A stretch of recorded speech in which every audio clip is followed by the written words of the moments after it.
Hello everybody, this is Esteem from Athens, Greece.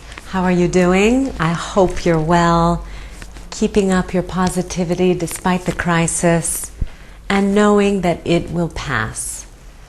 Another viewer has written in with a question that I would like to answer. It's a viewer from the UK, and she writes about how can we overcome self-negativity. I mean, negative thoughts about yourself, about the way you look and about the way you feel about yourself. Basically, she's talking about low self-esteem.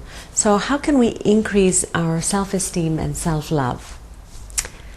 Oh, there are many ways we can do this, many ways.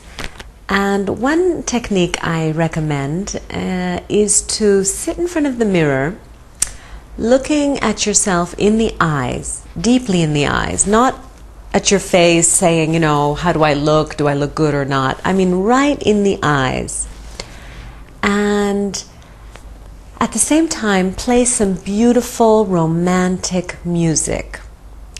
Music that you would usually play with some lover. Okay, so beautiful songs that just inspire love and appreciation. And play those songs, instead of for somebody else, play them for yourself. You can do this with candlelight if you like, and just through this, it's creating a sort of love affair with yourself. Now, some of you might find this a narcissistic act. I don't mean it to go in that way, but for people with very low self-esteem or just low self-confidence, such an exercise is very useful. And you'd be surprised, people with high self-esteem do this without actually calling it a technique, right? Every time they pass in front of the mirror, they say, "Who's the greatest? You are." You know what I mean? Every time they pass through a mirror, or they spend long hours just looking at themselves and saying, "You're the best. I love you." These are habits that self-confident people have. They don't call them techniques, but they do it very often. So it's worth conjuring up and creating regular romantic sessions with yourself.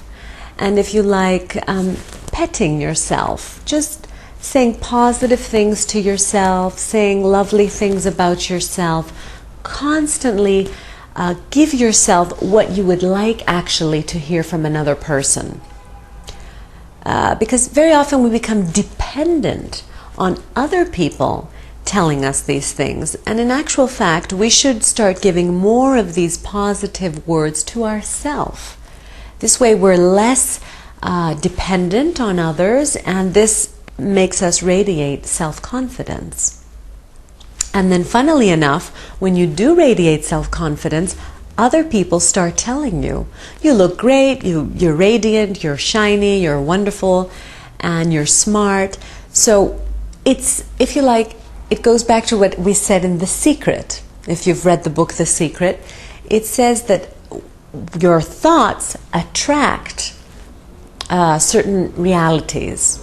So if you're thinking positive thoughts about yourself, you will attract other people who will also think positive about yourself.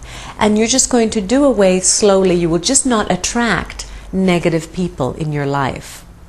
But it all starts with yourself, starting to cultivate the habit of speaking gently to yourself, petting yourself and saying, "I'm a good person. I did something good today. I helped someone cross the street. I sent some money to charity. I planted trees." Every little thing you do, compliment yourself and just be that person who you're actually looking for on the outside. The former video was about finding a soulmate. And we so much need to cultivate the soulmate within before we start attracting the right partner for ourselves. Again, for the case of increasing self-confidence and self-esteem, again, I do recommend the deep relaxation practice. that you can download from my website in an MP3 form. Because in the deep relaxation practice, you will again go deeply, deeply into the state of relaxation where the brain is open to alpha, and alpha wave is the most receptive waves of the brain to receive positive affirmation.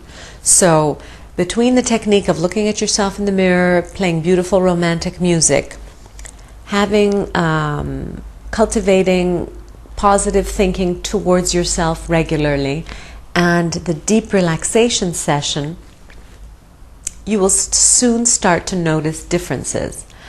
In the beginning, all these techniques seem a little funny and foreign, but actually when you do them, you'll see how natural they are. There's nothing technical about them. They're very simple habits that really self-confident people already use without even noticing. They often talk positively to themselves. If they make a mistake, they say, God, you know, we really screwed up this time, but next time we'll do better. They don't say, God, I'm such a jerk. You know, they don't pound on themselves that hard. They say, okay, can I change what I did? No. Can I improve, do something to make up for it? Perhaps. Let me do that then.